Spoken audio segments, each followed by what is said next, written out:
नमस्कार विद्यार्थी मित्रांनो, साईकृष्ण एज्युकेशन केअर या यूट्यूब चॅनलवर आपलं सर्वांचं स्वागत आहे.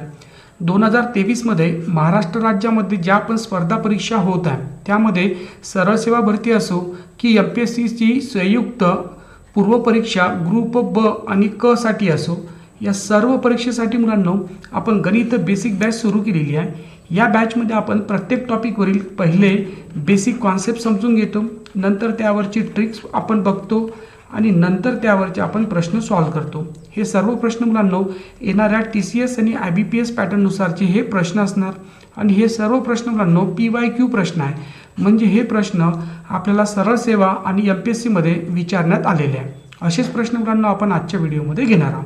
सुरुवातीला आपण आज किती प्रकारचे प्रश्न घेणार आहोत हे पहिले आपण बघू आणि नंतर आपण पहिले बेसिक समजू आणि प्रश्न सोडवायला सुरुवात करू. सुरुवातीला बघा मुलांनो, जसं आपल्या महाराष्ट्र राज्यामध्ये मुलांनो आता ज्या पण होणाऱ्या ज्या एक्झाम आहे सरळ सेवेच्या, या सर्व मुलांनो ऑनलाईन होणार आहे, म्हणजे ऑनलाईन पेपर असणार आहे. मग आपल्याला ऑनलाईन पेपरची आपल्याला प्रॅक्टिससुद्धा म्हणजे आपल्याला सरावसुद्धा आपल्याला ऑनलाईनच करावा लागणार. त्यासाठी मुलांनो मी ऑनलाईन एक्झाम सेंटर एक सुरू केलेलं आहे. यामध्ये मुलांना असे तुम्हाला कम्प्युटर असणार, या कम्प्युटरवर येऊन तुम्हाला टेस्ट द्यावं लागणार आणि इथंच तुमचा रिझल्ट तुम्हाला माहिती पडणार.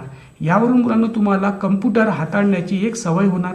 आणि आपण बघितलं असेल की आपण जेव्हा एखाद्या म्हणजे जो पेज असते हे पेज वाचत असताना आणि एखाद्या कम्प्युटरच्या स्क्रीनवर वाचत असताना या दोघांमध्ये आपल्याला फरक जाणवतो.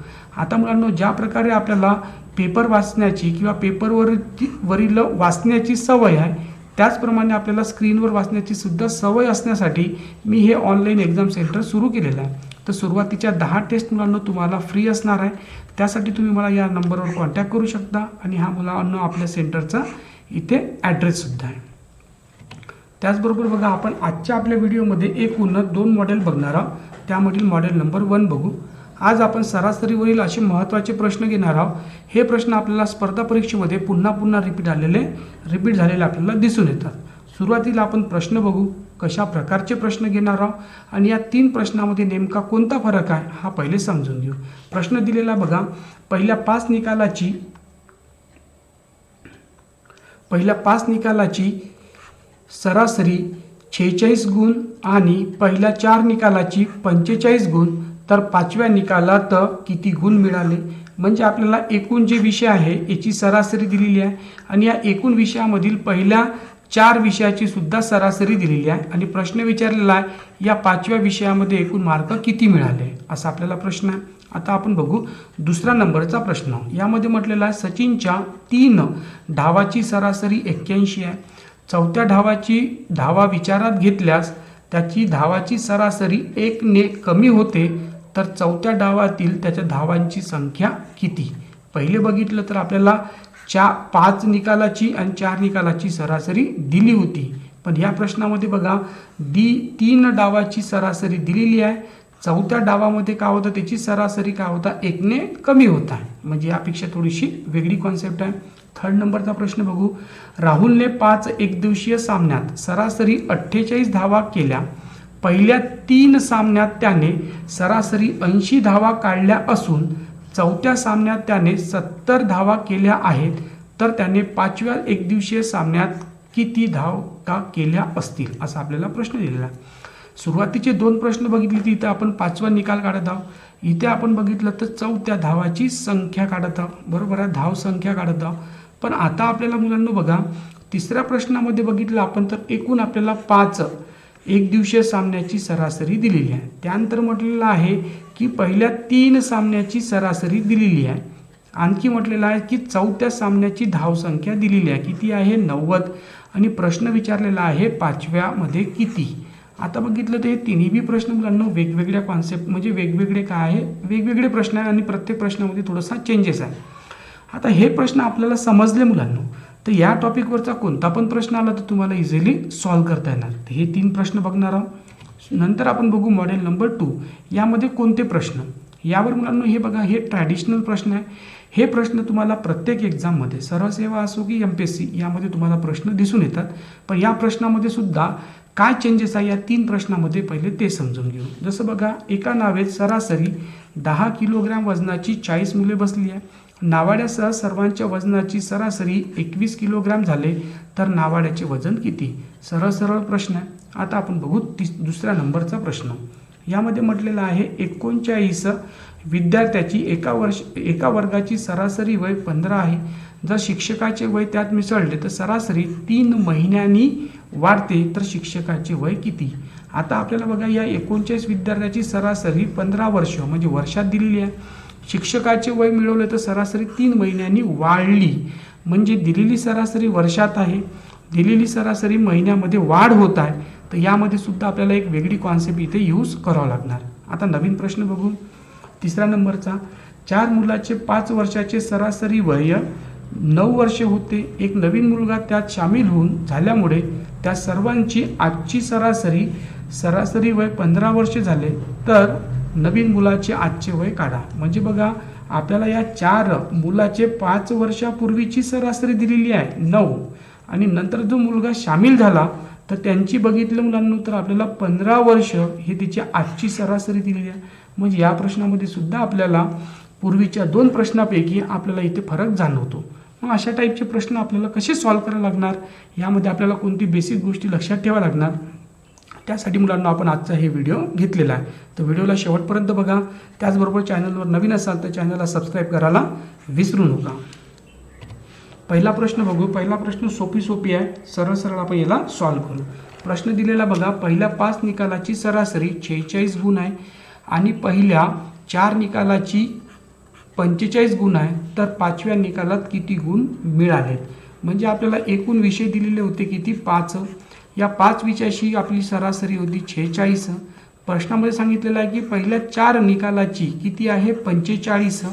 पहिल्या 4 निकालाची किती आहे? 45. प्रश्न विचारला या 5व्यामध्ये किती गुण मिळाले 5व्यामध्ये. तर कसं करायचं मुलांना बघा. एकूण जे विषय आहे ते पहिले एकूण विषय लिहायचे. किती आहे? 5 आहे.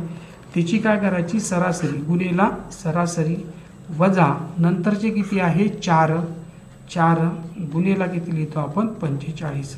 तर आपल्याला उत्तर मिळणार.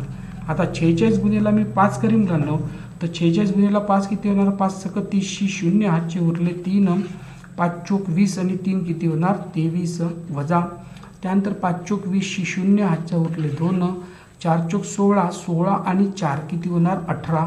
म्हणजे 223 मधून आपण 180 वजा केले तर उत्तर असणार 50. उत्तर असणार 50. आता आपण या प्रश्नामध्ये काय केलेलं आहे नेमकं तर यामध्ये आपण एकूण जे विषय आहे या एकूण विषय गुणेला सरासरी घेतली वजा नंतरची आपल्याला जी माहिती दिलेली आहे त्यानुसार इथे बघितलं तर पहिल्या 4 निकालाचे गुण दिलेले आहे 45 म्हणून 4 गुणेला 45 त्याचं वजाबाकी केलं तर आपल्याला काय भेटते? 5व्या विषयातील मार्क मिळतील. आता यामध्ये एक छोटीशी गोष्ट लक्षात ठेवा. ही वजाबाकी करत असताना जेव्हा आपण उत्तर वजा आलं तर मनामध्ये कोणताही डाऊट येऊ नका देऊ. म्हणजे वजा आलं तरी पण ते काय असते? जसं सपोज याचं उत्तर आलं असतं वजा 50 तर आपण वजा 50 घेतलं असतं का? नाही. त्याचं उत्तर असतं 50. म्हणजे वजा उत्तर घ्यायचं नाही. कारण मुलांना आपण इथे काय घेत आहोत? या एकूण विषयाचा आणि या 4 विषयाचा आपण काय घेत आहोत? फरक घेत आहोत. आणि फरक हा कधी पण मुलांना निगेटिव्ह नसतो. फरक हा नेहमी काय असतो? पॉझिटिव्हच असतो. या 2 गोष्टी इथे लक्षात ठेवा. आता आपण पुढचा प्रश्न घेऊ, थोडासा वेगळा आहे. पुढचा प्रश्न दिलेला आहे, थोडंसं समजून घेऊ प्रश्न. प्रश्न दिलेला बघा. राहुलच्या पहिल्या 10 सामन्यात 40च्या सरासरीने धावा केल्या. त्यातील पहिल्या 9 सामन्यात त्याने 45च्या सरासरीने धावा केल्या होत्या तर अंतिम सामन्यात त्याने किती धावा केल्या होत्या असा आपल्याला प्रश्न दिलेला आहे. आता हा जो राहुल आहे मुलांना हा एकूण किती सामने खेळलेला आहे तर 10 खेळलेला आहे आणि या 10 सामन्यामध्ये त्याची सरासरी किती आहे? 40 आहे.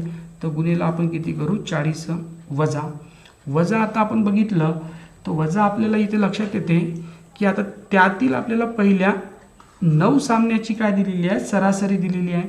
म्हणून आपण काय घेऊ? 9 गुणेला किती? 45. तर आपल्याला याचं जे उत्तर असणार हे आपल्याला या काय म्हणतो अंतिम म्हणजे 10व्या सामन्यामधले काय भेटणार? धावसंख्या. तर हे किती होणार? 400. याचा आपण करू 9 × 45 5 हातचे उरले 4 9 चोक 36 आणि 4 किती 40. त्याचं उत्तर असणार -5. पण -5 लिहिणार का आपण? नाही.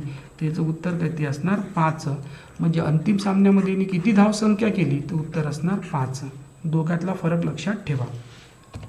पुढचा प्रश्न थोडासा महत्त्वाचा आहे, काळजीपूर्वक लक्ष द्या. प्रश्न का दिला बघा. सचिनच्या 3 डावातील धावाची सरासरी 81 आहे. चौथ्या डावातील धाव विचारात घेतल्यास त्यांच्या धावांची सरासरी 1 ने कमी होते, तर चौथ्या डावातील त्याच्या धावांची संख्या किती? असा आपल्याला प्रश्न दिलेला आहे. प्रश्न काळजीपूर्वक समजून घेऊ. पहिले 3 सामन्याची सरासरी किती दिलेली आहे? 81 आहे. चौथ्या डावाची जी सरासरी आहे, चौथ्या डावातील धाव विचारात घेतल्यास त्यांच्या धावाची सरासरी म्हणजे एकूण 4 सामन्याची सरासरी 1 ने कमी होते. मग पहिल्या 3 सामन्याची सरासरी 81 आहे. चौथा सामना खेळल्यानंतर त्यांची सरासरी 1 ने कमी होत आहे. म्हणजे याचा अर्थ या 81 मधून 1 काय करावं लागणार? वजा करावं लागणार, कारण 1 ने कमी होत आहे. म्हणजे चौथा सामना खेळल्यानंतर या 4ही पण सामन्याची सरासरी किती होणार? तर बघितलं आपण तर 80 होणार. तर आपल्याला विचारलं त्याची धावसंख्या किती चौथ्या सामन्यामध्ये. आता बघा, आपण हे प्रश्न सोडवण्यासाठी तीच आपली मेथड यूज करू. तर बघितलं सचिनने एकूण किती सामने खेळलेले आहे? सुरुवातीला 3. म्हणून आपण किती घेऊ? 3 गुणिले 81 वजा. आता चौथा सामना खेळला तर त्याची सरासरी किती झालेली आहे? 1 ने कमी म्हणजे 81. त्याला आपण सॉल्व करू. तर 3 1 3, 3 8 24 वजा 8 चोक किती होणार? 32. याची आपण वजाबाकी करू मुलांनो.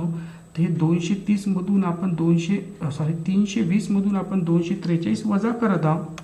म्हणजे याचा अर्थ आपल्याला 10 मधून 3 करावं लागणार, म्हणजे 7 होणार. इथं वापस दिला, 4 पैकी 3 गेले, 4 पैकी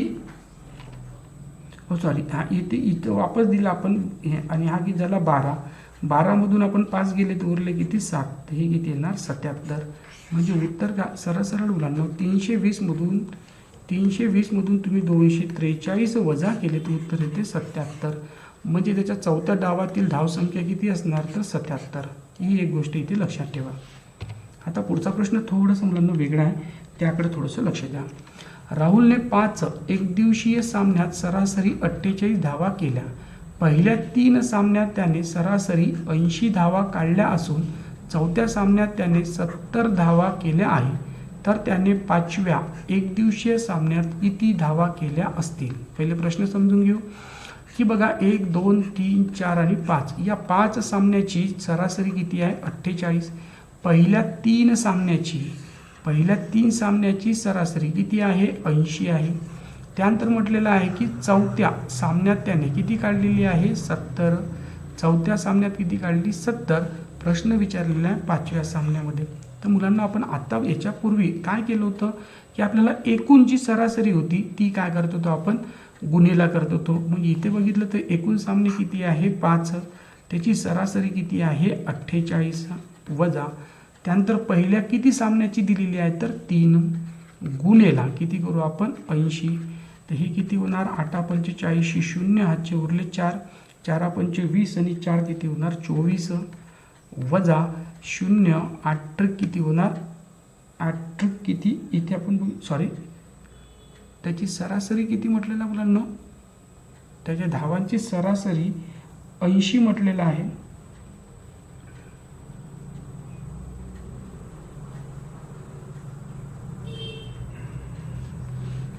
इथे आपण बघितलं तर 5 याची किती दिलेली आहे? 48. आणि पहिल्या 3 सामन्याची सरासरी हे 80 नाही आहे मुलांना इथे, त्याच्यामुळे हे चुकलं. 80 नाही आहे. तर हे मुलांना इथे बघितलं, करेक्शन करून घेतो. सॉरी, माझ्या लक्षात नसताना टाईप करताना हे झालेलं असेल. तर पहिल्या 3 सामन्याची सरासरी किती आहे? 40 आहे. 40 आहे. तर प्रश्न विचारलेला आहे, तर चौथ्या सामन्यात त्याने 70 धावा केल्या असतील तर 5व्या सामन्यामध्ये त्याची किती धावसंख्या असतील? असा आपल्याला प्रश्न दिलेला आहे. तर आपण काय करतो बघा, एकूण सामन्याची सरासरी 48 होती, लिहिली. पहिल्या 3 सामन्याची 40. तर बघा, आपण एकूण सामने किती आहे? 5. आपण 5 गुणेला किती करू? 48 वजा पहिल्या 3 सामन्याची 3 गुणेला किती? 40. म्हणजे बघा, आता आपल्याला हे दिलं, त्याचं गुणाकार केला 5 8 40 शून्य हातचे उरले 4 5 चोक 20 आणि 4 24 वजा 4 त्रिक 12 म्हणजे हे किती मिळाले 120. पण उत्तर 120 असणार का नाही, कारण बघितलं आपण जे एकूण जी सामन्याची सरासरी त्यामधून आपण पहिल्या 3 सामन्याची सरासरी आपण वजा केली तर आपल्याला काय भेटले हे 2 सामने भेटले. आता या 2 सामन्याची बेरीज किती आहे 120 आहे. 120 यामधून आपण चौथ्या सामन्याची काय करू वजा करू तर उत्तर किती भेटणार आपल्याला 50. हे 50 काय असणार तर 5व्या सामन्याची सरासरी पाचव्या सामन्यातील धावसंख्या. इथे थोडंसं मिस झालं मुलांना, नसेल समजलं तर कमेंट बॉक्समध्ये मेन्शन करा, मी एक सेपरेटली तुम्हाला, कारण मुलांना आता हा व्हिडिओ कट करण्यामध्ये मला पुन्हापासून करेक्शन करून पुन्हापासून मला प्रश्न सॉल्व करावा लागणार, बरोबर आहे. तर बराचसा वेळ आणखी माझा त्याच्यामध्ये जाणार. त्यापेक्षा तुम्हाला नाही समजला तर मी एक सिम्पलचा छोटासा एक व्हिडिओ करून अपलोड करून देईन याच प्रश्नाचा. ओके, कमेंट बॉक्समध्ये मेन्शन करसा. आता आपण बघू मॉडेल नंबर 2 मधले प्रश्न. मॉडेल नंबर 2 मधले जे प्रश्न दिलेले आहे ते पहिले प्रश्न समजून घेऊ. जसं बघा, एका नावेत 10 किलोग्राम वजनाची 40 मुले बसली.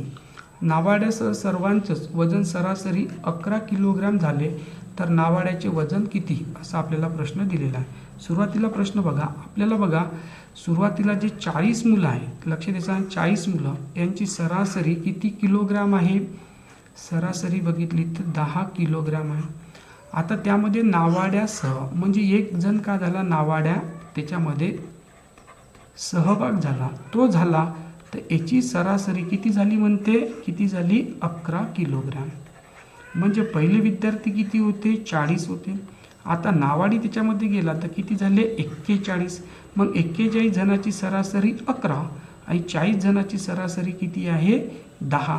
म्हणजे कितीने वाढ झालेली आहे सरासरी, तर फक्त वाढ झालेली आहे 1 ने वाढ. तर आता हा प्रश्न सॉल्व कसा करू, तर सुरुवातीला आपण बघितलं तर 40 मुलाची सरासरी किती आहे 10, लिहिलं अधिक. नंतर आपण बघितलं मुलांना तर यामध्ये याची एकूण वाढ किती झालेली आहे, किंवा इथं बघितलं आपण याची वाढ एकूण किती झालेली आहे, तर एका वर्षांनी किंवा 1 किलोग्रामनी काय झालेली आहे वाढ. म्हणून आपण इथे 1 घेऊ गुणेला. पहिले विद्यार्थी होते 40, नावाडे आला तर आता विद्यार्थी किती झाले 41, म्हणून गुणेला 41 करू. तर हे होणार 10 अधिक 41 म्हणजे किती होणार 51. म्हणजे आपण काय केलं मुलांना, एक वेळा पुन्हा समजून सांगतो. आपण काय केलं की सुरुवातीला या 40 मुलाची सरासरी लिहिली, ते किती 10. नंतर एक व्यक्ती ॲड झाला म्हणजे किती पहिले 40 आणि 1 आता म्हणजे किती झाला 41, गुणेला कितीची वाढ झाली पहिले 10 आता किती 11 म्हणजे वाढ झाली 1 किलोग्रामची, गुणेला 1. तर उत्तर असणार 51 kg. ओके, पुढचा प्रश्न घेऊ. पुढच्या प्रश्नाकडे लक्ष द्या. 39 विद्यार्थ्याच्या एका वर्गाचे सरासरी वय 15 आहे. जर शिक्षकाचे वय त्यात मिसळले तर सरासरी 3 महिन्यांनी वाढते, तर शिक्षकाचे वय किती, शिक्षकाचे वय किती, असा आपल्याला प्रश्न दिलेला आहे. आता हे प्रश्न आपण कसा सॉल्व करायला पाहिजे त्याकडे लक्ष द्या. इथे का आपल्याला चुकीचं दिलेलं आहे ते पहिले समजून घेऊ. सुरुवातीला बघा 39 विद्यार्थ्याची सरासरी किती आहे 15 वर्ष आहे. नंतर शिक्षक त्याच्यामध्ये काय केलं आपण ॲड केला, शिक्षकाचे काय म्हणतो वय त्यात ॲड केले, तर ही जी सरासरी आहे ही काय झालेली आहे 3 महिन्यांनी ही वाढलेली आहे. मग पहिले 39 नंतर शिक्षक म्हणजे किती झाले 40 आणि याची सरासरी 3 महिन्यांनी वाढली. पहिली सरासरी 15 वर्ष म्हणजे वर्षामध्ये दिलेली आहे आणि जी वाढ आहे ही काय आहे महिन्यामध्ये. तर यामध्ये एक छोटीशी गोष्ट लक्षात ठेवा. आपण म्हणतो मुलांनो कधी पण आपल्याला जे महिने आहे, महिने हे महिन्याला आपण मुलांनो कधी पण वर्षामध्ये रूपांतरित करायचं असेल, वर्षामध्ये रूपांतरित, तर आपण काय करतो भागेला 12 घेतो. जसं बघा आपण म्हणतो 6 महिने, 6 महिने म्हणजे काय करतो आपण या 6 भागेला आपण काय करतो 12 घेतो, म्हणजे हे 1/2 काय होते वर्ष. 1/2 वर्ष म्हणजे काय म्हणतो आपण अर्ध वर्ष म्हणतो. 6 महिने म्हणजे काय म्हणतो अर्ध वर्ष. त्याचप्रमाणे आता या 3 महिन्याकडे थोडंसं लक्ष द्या. सुरुवातीला या 39 विद्यार्थ्याची सरासरी किती आहे 15 वर्ष अधिक 39 विद्यार्थी, आता शिक्षक किती झाले 40 गुणेला शिक्षक आल्यानंतर वाढ कितीची झाली 3 महिन्याची, 3 महिन्याची. ओके, आता 3 महिन्याची इथं बघा मुलांना वर्ष आहे, इथं महिना आहे, तर याची आपण बेरीज करू शकत नाही, तर या महिन्याला आपण वर्षामध्ये रूपांतरित करू. तर मग हे 15 अधिक 40 गुणेला 3 भागेला किती 12. याला आपण किती करू 1 हा किती 4 हा 1 आणि हा किती होणार 10. हे किती झाले 15 अधिक 10 म्हणजे उत्तर किती असणार 25. म्हणजे त्या शिक्षकाचं जे वय असणार हे किती असणार 25. ही गोष्ट इथे थोडीशी समजणं गरजेचं आहे. पुढचा प्रश्न मुलांना थोडंसं लक्ष द्यायचं. 4 मुलांचे 5 वर्षापूर्वीचे सरासरी वय 19 वर्ष होते. नवीन मुलगा त्यांना घेऊन सामील झालास त्या सर्वांचे सरासरी वय म्हणजे आजचे सरासरी वय 15 वर्ष झाले, तर नवीन मुलाचे आजचे वय काय असा आपल्याला प्रश्न दिलेला आहे. मुलांना लक्ष देसान आपल्याला 5 वर्षापूर्वीची सरासरी दिलेली आहे या 4 मुलाची. मग या 4 मुलाची आपण आजची जी सरासरी आहे आजची सरासरी पहिले काढून घेऊ. किती या 4 मुलांची आजची सरासरी 5 वर्षापूर्वी 9 वर्ष असेल, तर मग आज त्याची सरासरी किती, तर सरळ या 9 वर्षामध्ये आपण 5 अधिक करू म्हणजे 5 वर्ष अधिक करू, तर उत्तर असणार 14 वर्ष. म्हणजे आता लक्षात येते की या 4 मुलांची आजची सरासरी किती आहे, आजची सरासरी 14 वर्ष आहे. आता या 14 वर्ष आहे आणि या 4 मुलामध्ये एक नवीन मुलगा काय झालेला आहे सामील झालेला आहे. नवीन मुलगा काय झालेला आहे सामील झालेला आहे. म्हणजे एकूण मुलं किती झालेले आहे 5. मग या 5 मुलांची आजची जी सरासरी आहे हे किती आहे 15 वर्ष आहे. 15 वर्ष. प्रश्न विचारलेला आहे की त्या नवीन मुलाचे वय काढा. तर कसं करू, आपली मेथड तीच असणार. सुरुवातीला आपण बघितलं, काळजीपूर्वक लक्ष देऊ, या 4 मुलाचे सरासरी वय किती आहे 15 4 मुलाचे सरासरी वय किती आहे 14 लिहिलं. पहिले 4 मुलं, आता एक नवीन मुलगा म्हणजे किती मुलं झाले 5 गुणेला मग 4 मुलाची सरासरी होती आजची 14. आता 5वा त्याच्यात सामील झाला तर नवीन किती झाली, तर सरासरी त्याची 15 म्हणजे कितीनी वाढली 1नी वाढली, म्हणून गुणेला 1 करू. म्हणजे याची बेरीज केली तर 14 अधिक 5 म्हणजे किती होणार 19. म्हणजे नवीन जो काय म्हणतो मुलगा आहे मुलांना याचं सरासरी वय किती झालं तर 19. लक्षात ठेवू. अशा पद्धतीने मुलांना आपण हे पूर्ण प्रश्न इथे बघत आहोत. ओके, या प्रश्नामध्ये काही अडचण आली तर कमेंट बॉक्समध्ये कमेंट करायला विसरू नका. त्याचबरोबर चॅनलला सबस्क्राईब करायला विसरू नका. Thank you very much. Take care.